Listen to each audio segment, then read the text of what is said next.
शहबाज शरीफ साहब टीवी पे आते हैं, कभी कुछ कह जाते हैं, कभी कुछ कह जाते हैं। स्टेट बैंक का गवर्नर कुछ कह रहा है, वजीर खजाना कुछ कह रहा है, जो बाकी एडवाइजर कुछ कह रहे हैं। बात किसी से भी नहीं बन रही।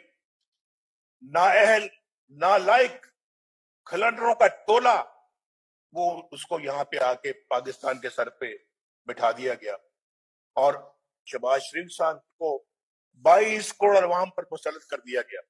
स्टॉक मार्केट जमीन बोस हो गई और आज पाकिस्तान के अंदर महंगाई और गुर्बत है, अंदर गुर्बत और महंगाई है और बाहर सफारती तन्हाई है। ये आलम है पाकिस्तान का।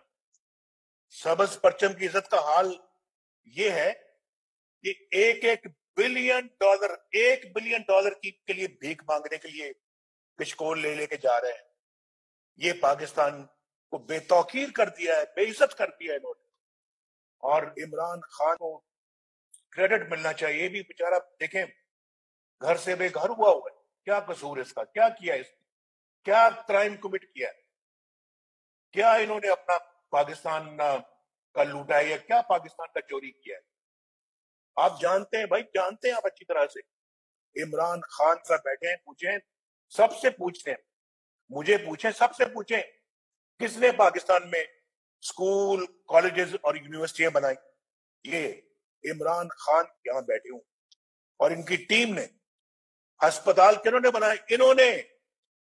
इन्होंने अस्पताल बनाए और बेहतरीन अस्पताल बनाए, ऐसे अस्पताल कि उसके स्टैंडर्ड के अस्पताल यहां लंदन में भी मुश्किल से देखने में मिलते हैं, ऐसे अस्पताल। तो मैं आपको ये कहना चाह रहा हूं कि ये बिल्कुल अपना पाकिस्तान को बेतौकीर कर दिया है।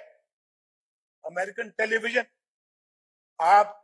आपको इस्लामाबाद के मेयर से भी कमतर बता रहा है कि पाकिस्तान का वजीर आज़म जो है वो ऐसे ही है जैसे इस्लामाबाद का मेयर होता है। भाई ये पाकिस्तान का आपने ही हशर कर दिया है।